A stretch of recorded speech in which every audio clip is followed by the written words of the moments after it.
गृह मंत्री अमित शाह 2 दिन के चेन्नई दौरे पर हैं। शनिवार को उन्होंने यहां कई प्रोजेक्ट्स का उद्घाटन शिलान्यास भी किया। शाह ने कहा कि मोदी सरकार आने के बाद राज्यों में कॉम्पिटिटिवनेस बढ़ी है। इस बात की खुशी है कि तमिलनाडु इस साल गुड गवर्नेंस में पहले नंबर पर है।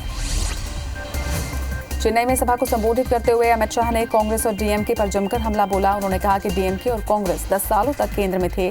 हम इस पर बहस के लिए तैयार हैं कि क्या तमिलनाडु को उन 10 सालों में आर्थिक मदद मिली या हमारी सरकार के कार्यकाल के दौरान मिले।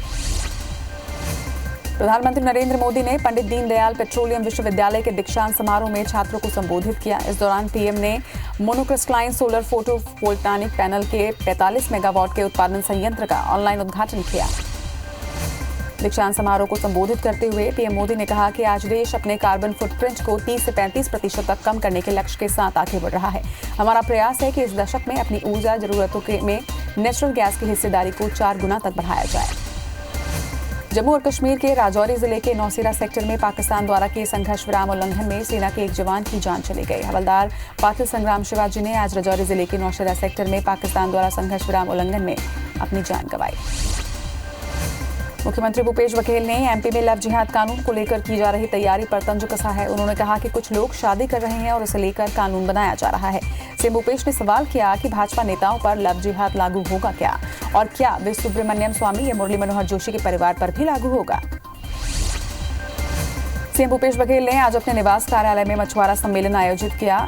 सीएम ने 15 मछुआरों को आइस बॉक्स के साथ बाइक और ऑटो का वितरण भी किया। इसके साथ ही मछुआ आवास योजना के अंतर्गत प्रथम किश्त की अनुदान राशि का चेक भी वितरित किया।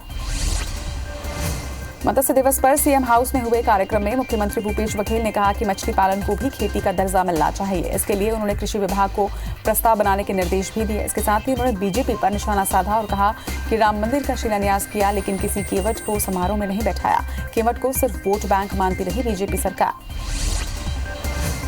मध्य प्रदेश में शिवराज सरकार गौ सेवा उपकर वसूलने की तैयारी कर रही है ताकि गौवंश के संरक्षण और संवर्धन किया जा सके। इसके लिए काउसेस पर मंथन किया जा रहा है। कल भोपाल में गौ कैबिनेट की बैठक होगी। नए गौ अभ्यारण्य, गौशाला और गायों के लिए राशि जुटाने के लिए कैबिनेट में काउसेस पर चर्चा होगी। कैबिनेट में तय होगा कि काउसेस लागू करना है या नहीं। पशुपालन मंत्री प्रेम सिंह पटेल कैबिनेट में काउसेस का विषय चर्चा में शामिल होने की बात कह रहे हैं। वहीं पूर्व मंत्री पीसी शर्मा ने इस मामले में सरकार को घेरा है। उन्होंने कहा कि सरकार को गौवंश से कुछ लेना देना नहीं। छत्तीसगढ़ में कानून व्यवस्था की समीक्षा को लेकर कल एक बड़ी बैठक होने जा रही है। गृह मंत्री ताम्रध्वज साहू कल सुबह 11 बजे वीडियो कॉन्फ्रेंसिंग के जरिए बैठक लेंगे। बैठक में प्रदेश के सभी संभाग के आईजी इंटेलिजेंस व सभी जिलों के एसपी शामिल होंगे। प्रदेश में सड़कों की गुणवत्ता सुधारने राज्य सरकार सख्त नजर आ रही है। अब राज्य सरकार ने ठेकेदारों की परफॉर्मेंस गारंटी की अवधि 2 साल और बढ़ा दी है। ठेकेदारों को अब 5 साल तक सड़क मरम्मत करनी होगी। पहले सड़क की परफॉर्मेंस गारंटी की अवधि 3 साल थी। ठेकेदारों को सड़कों की परफॉर्मेंस अवधि बढ़ाए जाने पर पीडब्ल्यूडी मंत्री ताम्रध्वज साहू का बयान आया है। ताम्रध्वज साहू ने कहा कि नए फैसले से प्रदेश में गुणवत्ता युक्त सड़कें बनेंगी। वहीं परफॉर्मेंस गारंटी अवधि बढ़ाने से ठेकेदार गुणवत्तापूर्ण काम करेंगे और ठेकेदारों पर मरम्मत का दबाव होगा तो गलत काम नहीं होगा। पीसीसी अध्यक्ष मोहन मरकाम राजनांदगांव के सांकल देहरा में आयोजित दिवाली मिलन समारोह में शामिल हुए। इस दौरान उन्होंने कहा कि सरकार धान खरीदी के मामले में गंभीर है। उन्होंने केंद्र सरकार पर आरोप लगाया कि वो धान खरीदी पर अड़ंगा लगा रही है। इसके बावजूद भूपेश सरकार राज्य के किसानों का 90 मीट्रिक टन धान खरीदेगी। जेसीसीजे की राष्ट्रीय अध्यक्ष रेणु जोगी का बड़ा बयान सामने आया है। उन्होंने कहा कि उनमें वो राजनीतिक सूझबूझ और दांव पेच चलाने की क्षमता नहीं है जो आज के राजनीतिक परिदृश्य में हो रहा है। वे अकेले कुछ नहीं कर पाएंगे। इसके लिए उन्होंने पार्टी की कार्यकारिणी के विस्तार पर का मत रखा है, जिससे सामूहिक रूप से फैसले लेकर जनता के हित में काम किया जा सके। धान खरीदी का लगातार रिकॉर्ड बना रहे मध्य प्रदेश में धान उपार्जन में किस तरह से फर्जीवाड़े होते हैं, इसका खुलासा जबलपुर प्रशासन की कार्रवाई से हुआ है। जिला प्रशासन ने 2 बड़ी कार्रवाई की है। मध्य प्रदेश में पुराना और बाहरी राज्यों के धान समर्थन मूल्य पर बेचने का गोरखधंधा चल रहा है। जबलपुर में पहली कार्रवाई गोसलपुर अन्नपूर्णा वेयर हाउस में की गई, जहां 400 क्विंटल पुराना धान समर्थन मूल्य पर बेचने की तैयारी थी। तो वहीं दूसरी कार्रवाई जिले के सिहोरा, पनागर और भेड़ाघाट इलाके में की गई है, जहां धान से लदे 5 ट्रक पकड़े गए हैं। इन ट्रकों में उत्तर प्रदेश सरकार की सील लगे धान के बोरे मौजूद थे। ग्वालियर में कांग्रेसी कार्यकर्ताओं ने ज्योतिरादित्य सिंधिया के खिलाफ जमकर प्रदर्शन किया। कांग्रेसियों ने महात्मा गांधी की प्रतिमा के नीचे बैठकर धरना दिया। वहीं कांग्रेसियों ने प्रशासन पर जबरन कार्रवाई करने का आरोप लगाया है। बता दें कि कल भी कांग्रेस ने प्रदर्शन किया था।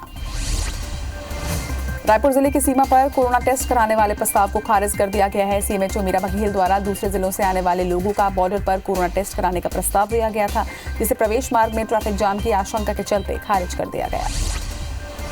धान खरीदी शुरू होने से पहले ही बलरामपुर जिले में बिचौलिए सक्रिय हो गए हैं। धनवार बैरियर से पुलिस और राजस्व की टीम ने एक ट्रक से 632 बोरी अवैध धान जब्त किया। पूछताछ में ट्रक ड्राइवर के पास धान के संबंध में वैध दस्तावेज नहीं मिले।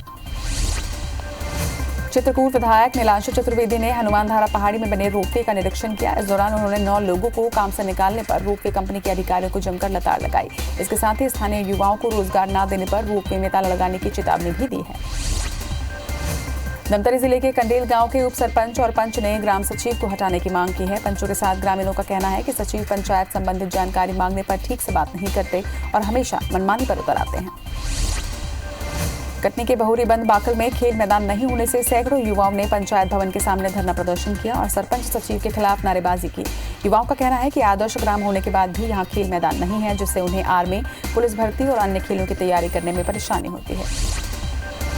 रिटायर्ड अकाउंटेंट की पेंशन मामले में दायर अवमानना याचिका पर सुनवाई करते हुए हाईकोर्ट ने उच्च शिक्षा आयुक्त को नोटिस जारी कर जवाब तलब किया है। दरअसल उमेश पाठक ने रिटायरमेंट के बाद ग्रेच्युटी राशि नहीं मिलने पर एक याचिका दायर की थी, जिस पर सुनवाई करते हुए कोर्ट ने उच्च शिक्षा विभाग को आदेश दिया कि 30 दिन के भीतर पेंशन जारी किया जाए, लेकिन तय अवधि में भुगतान नहीं हुआ।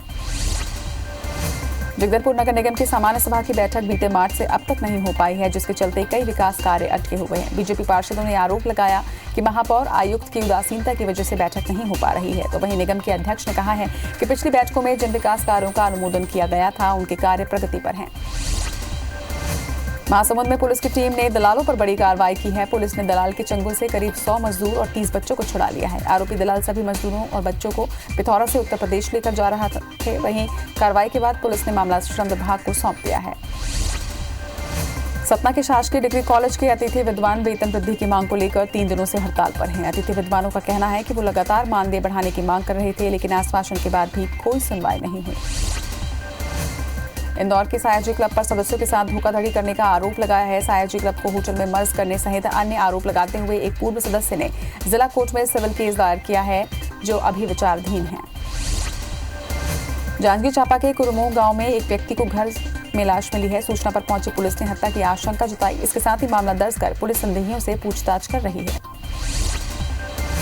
नक्सलियों ने सुकमा के भेजी क्षेत्र के कोमलपाड़ इलाके में मुखबिरी के शक में 2 युवक कवासी गंगा और पोडियम बलराम की हत्या कर दी। नक्सलियों द्वारा बीते 17 नवंबर को दोनों युवकों की जन अदालत लगाकर हत्या की गई है। पूरे मामले पर नक्सलियों की किष्टाराम एरिया कमेटी द्वारा प्रेस नोट जारी करते हुए जिम्मेदारी भी ली गई। देवास में आगरा मुंबई नेशनल हाईवे पर एक बस डिवाइडर से टकराकर पलट गई। हादसे में 17 यात्री घायल हुए हैं, जिन्हें इलाज के लिए अस्पताल में भर्ती करवाया गया, जिसमें से 2 की हालत गंभीर बताई जा रही है। वहीं बस रीवा से सूरत की ओर जा रही थी। बलरामपुर के ककना गांव के पास 2 बाइक के बीच जोरदार टक्कर हो गई, जिसमें एक युवक की मौके पर ही मौत हो गई, जबकि 2 युवकों को अस्पताल में भर्ती करवाया गया है, जहां एक की हालत गंभीर बनी हुई है। मृतक युवक की शिनाख्त अब तक नहीं हो पाई है। जशपुर के बगीचा थाना इलाके में एक कलयुगी चाचा ने अपनी नाबालिग भतीजी के साथ नशे की हालत में रेप किया। आरोपी नाबालिग को धमकी भरा पत्र भी लिखता था। बाद में पीड़िता ने मामले की शिकायत थाने में दर्ज करवाई। वहीं पुलिस की टीम ने आरोपी को गिरफ्तार कर लिया है। ग्वालियर में शराब के नशे में एक पिता ने अपनी नाबालिग बेटी को हवस का शिकार बनाया और घटना को अंजाम देकर वहां से फरार हो गया। नाबालिग की मां की शिकायत पर पुलिस ने आरोपी के खिलाफ पॉक्सो एक्ट और दुष्कर्म के तहत मामला दर्ज कर उसकी तलाश शुरू कर दी है। सारंगगढ़ में मासूम बच्ची के साथ अश्लील हरकत करने वाले शिक्षक को पुलिस ने गिरफ्तार कर जेल भेज दिया है। आरोपी राजेंद्र देवांगन कपड़तुम के शासकीय स्कूल में पदस्थ है। बस्तर जिले से नाबालिग युवती के साथ दुष्कर्म की कोशिश करने का मामला सामने आया है। पीड़िता ने मामले को लेकर माडरम थाने में एफआईआर दर्ज करवाई है। बता दें कि लोहड़ीगुड़ा ब्लॉक में पीड़िता के गांव के ही रहने वाले युवक ने रेप की कोशिश की। पीड़िता ने जब घटना का विरोध किया तो आरोपी मौके से भाग निकला। वहीं पुलिस मामला दर्ज कर आरोपी की तलाश में जुट गई है। मुरैना में डकैती की योजना बना रहे आरोपियों को पकड़ने गई पुलिस टीम पर फायरिंग हुई है, जिसके बाद पुलिस ने 5 आरोपियों को गिरफ्तार किया। आरोपियों से चोरी की बंदूक और जेवरात भी बरामद किए गए हैं। जौरा और केलारस थाना पुलिस की संयुक्त रूप से ये कार्रवाई है। धमतरी में कोलकाता के कपड़ा व्यवसायी से दिन दहाड़े ठगी का मामला सामने आया है। 2 बाइक सवार फर्जी पुलिस बनकर व्यवसायियों के पास पहुंचे और चेकिंग के नाम पर बैग से 2.5 लाख रुपए लेकर फरार हो गए, जिसके बाद व्यवसायियों ने इसकी सूचना पुलिस को दी।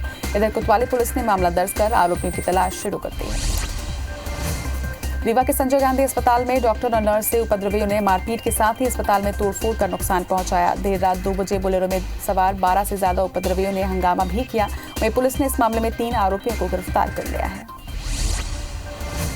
ग्वालियर के महल गांव में अतिक्रमण हटाने गई प्रशासनिक टीम पर पत्थर से हमला करने का मामला सामने आया है। प्रशासनिक अमला वहां जमीन पर हुए कब्जे को हटाने के लिए पहुंचा था। इस दौरान जसवंत सिंह नाम के वृद्ध ने खरी खोटी सुनाते हुए उन पर पथराव कर दिया। ग्वालियर में एक कलयुगी बेटे ने मां पर धारदार हथियार से जानलेवा हमला कर दिया। घटना की जानकारी मिलते ही पुलिस मौके पर पहुंची और घायल महिला को अस्पताल में भर्ती करवाया। पुलिस ने आरोपी को गिरफ्तार कर लिया है। धमतरी की कोतवाली पुलिस ने रंगदारी वसूल करने वाले 2 आरोपियों को गिरफ्तार किया है, जबकि इस वारदात में शामिल 2 आरोपी अभी भी फरार हैं, जिनकी तलाश पुलिस कर रही है। आरोपियों ने 9 नवंबर को हाईवा चालक और परिचालक से रुपए नहीं देने पर मारपीट की। इंदौर के कनाड़िया थाना क्षेत्र में 2 दिन पहले एक तालाब से मां बेटे की लाश मिली है। इस मामले में पुलिस हत्या का मुकदमा दर्ज कर सीसीटीवी फुटेज में महिला के साथ दिखाई दे रहे 3 लोगों की तलाश कर रही है। पुलिस के मुताबिक आरोपियों ने मां बेटे को तालाब में धक्का दिया है। कोंडागांव में गांजा तस्करों के खिलाफ कोतवाली पुलिस ने बड़ी कार्रवाई की है। पुलिस की टीम ने महंगी लग्जरी कार समेत 15 लाख का गांजा जब्त किया है। गांजा तस्करों के पास से पिस्टल भी बरामद किए गए। कोंडागांव पुलिस ने मोटरसाइकिल से गांजा तस्करी करते 2 युवकों को गिरफ्तार किया है। आरोपियों के पास से 2.5 लाख का गांजा भी बरामद किया गया। धमतरी की कोतवाली पुलिस ने दुष्कर्म के आरोपी को गिरफ्तार कर जेल भेज दिया है। दरअसल पीड़िता ने 16 नवंबर को थाने में रिपोर्ट दर्ज करवाई थी कि दादू गोंड ने जान से मारने की धमकी देकर उसके साथ दुष्कर्म की वारदात को अंजाम दिया। घटना के बाद से ही आरोपी फरार हो गया है। नरसिंहपुर के पोंदार चौराहे के पास एक यात्री बस में आग लग गई, जिससे यात्रियों में दहशत फैल गई। गनीमत रही कि इस घटना में कोई जनहानि नहीं हुई। घटना के वक्त बस में कोई अग्निशामक यंत्र भी नहीं था। देवास के कैला देवी चौराहे के पास स्थित एक दुकान में भीषण आग लग गई, जिससे दुकान में रखा सामान जलकर खाक हो गया। दुकानदार को लाखों का नुकसान हुआ है। वहीं आगजनी का कारण शॉर्ट सर्किट बताया जा रहा है। कबीरधाम के सिमरिया गांव में धान की गहाई करते समय थ्रेशर ट्रैक्टर में आग लग गई, जिससे ट्रैक्टर जल गया। इसके साथ ही किसान की फसल भी जलकर खाक हो गई। बताया जा रहा है कि थ्रेशर में शॉर्ट सर्किट होने से आग लगी। पीड़ित किसान ने सरकार से मदद की गुहार लगाई है। ग्वालियर के कंपू थाना क्षेत्र के ललितपुर कॉलोनी में मरीज की मौत के बाद परिजनों ने निजी अस्पताल में हंगामा किया। इस दौरान नाराज परिजनों ने अस्पताल पर लापरवाही का आरोप लगाते हुए तोड़फोड़ की। सूचना के बाद मौके पर पहुंची पुलिस ने मामले को शांत करवाया। जगदलपुर में महिला आयोग की पहल पर 5 संदिग्धों का नार्को टेस्ट कराने की अनुमति जिला न्यायालय ने पुलिस को दे दी है। संजय गांधी वार्ड निवासी महिला का पुत्र 9 जुलाई 2019 से गायब है। महिला जगदम्बा ने 5 संदिग्धों पर शक जाहिर करते हुए हत्या करने की आशंका जताई थी। जांजगीर चांपा के सलखन गांव में चाइल्ड लाइन की टीम ने महिला एवं बाल विकास विभाग और पुलिस के सहयोग से बाल विवाह रुकवाया। लड़की की उम्र 18 साल से कम थी। इसके साथ ही अधिकारियों ने परिजनों को बालिग होने के बाद ही शादी करने की समझाइश भी दी। कांकेर के सारवंडी गांव में एक किसान की बाड़ी में 2 भालू शावकों की मौत का मामला सामने आया है। घटना देर रात की बताई जा रही है। वहीं भोजन की तलाश में वन्य प्राणी रिहायशी इलाकों का रुख करते हैं। हालांकि मौत के कारणों का खुलासा अब तक नहीं हो पाया है। वहीं ग्रामीणों की सूचना पर वन अमले ने तफ्तीश शुरू कर दी है। पोस्टमार्टम के बाद ही मौत के कारणों का पता चल पाएगा।